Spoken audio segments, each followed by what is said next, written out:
Hi, welcome to real estate channel. Hyderabad Telangana real estate రంగంలో విచిత్ర పరిస్థితి నెలకొంది. 2 నెలలుగా క్రమంగా ఇళ్ల అమ్మకాలు తగ్గుతూ వస్తున్నాయి. ఇదే సమయంలో ప్రభుత్వానికి ఆదాయం, వ్యాపారులకు లాభాలు వస్తూ ఉండడంతో అంతా బాగానే ఉందనే ఫీలింగ్ లో ఉన్నారు బిల్డర్లు, నిర్మాణదారులు. దేశంలో ఎక్కడా లేని విధంగా హైదరాబాద్ రియాలిటీలో విచిత్ర పరిస్థితి కనిపించడం విశేషం. జనవరి, ఫిబ్రవరి, మార్చి 3 నెలల్లో రియల్ ఎస్టేట్ రంగంలో పరిణామాలను విశ్లేషిస్తే ఈ విషయం బోధపడుతోంది. దేశవ్యాప్తంగా రియల్ ఎస్టేట్ రంగం జోరుగా ఉంది.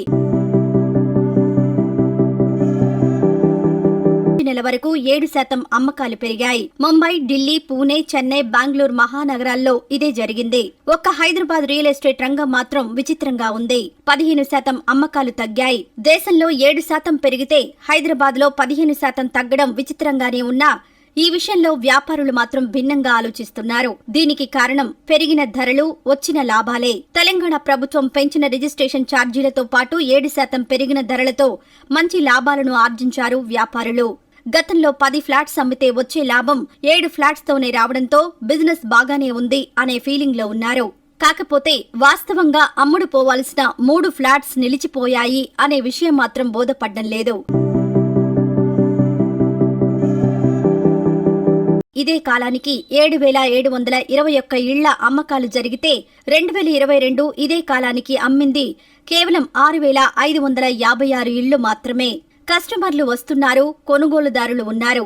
కానీ ధరల పెరుగుదల ఎఫెక్ట్ అమ్మకాలపై పడింది. అయితే అమ్మిన కొన్ని ఇళ్లు 7% అధిక లాభంతో విక్రయించడం వల్ల బిల్డర్లు, నిర్మాణదారులపై పెద్దగా ఎఫెక్ట్ చూపించలేదు. ఇదే కాలానికి బెంగళూరులో 3% అధికంగా అమ్మకాలు జరగ్గా ధరల పెరుగుదల 6%గానే ఉంది. ముంబైలో అత్యధికంగా 26% అమ్మకాలు పెరగ్గా ధరలు మాత్రం 3% మాత్రమే పెరిగాయి. చెన్నైలో అమ్మకాలు 26% తగ్గినా ఆ సిటీలో రియల్ ఎస్టేట్ రంగం వాటా స్వల్పం కావడం పెద్దగా ఎఫెక్ట్ చూపించలేదు. దేశవ్యాప్తంగా రియల్ ఎస్టేట్ హబ్ అంటే హైదరాబాద్ ఒకటి. ఢిల్లీ, ముంబై తర్వాత 3వ స్థానంలో ఉంది హైదరాబాద్ సిటీ.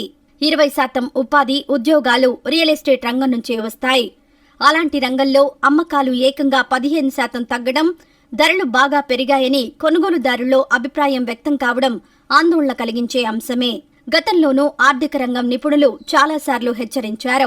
ధరల పెరుగుదల విషయంలో అప్రమత్తంగా ఉండాలని, అమ్మకాల విషయంలో వేగం పెరగాలని హెచ్చరించిన విషయం తెలిసిందే. ఇప్పుడు అదే జరిగింది.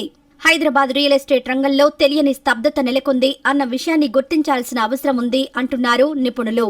అమ్మకాల శాతం పెరగకపోతే రెడీ టు మూవ్ ఇళ్లు భారీగా పెరిగి మార్కెట్ కుప్పకూలే ప్రమాదం లేకపోలేదు. ఇప్పటికైనా ధరల విషయంలో ఆచితూచి స్పందిస్తూ అమ్మకాలను పెంచాల్సిన అవసరం ఎంతైనా ఉంది.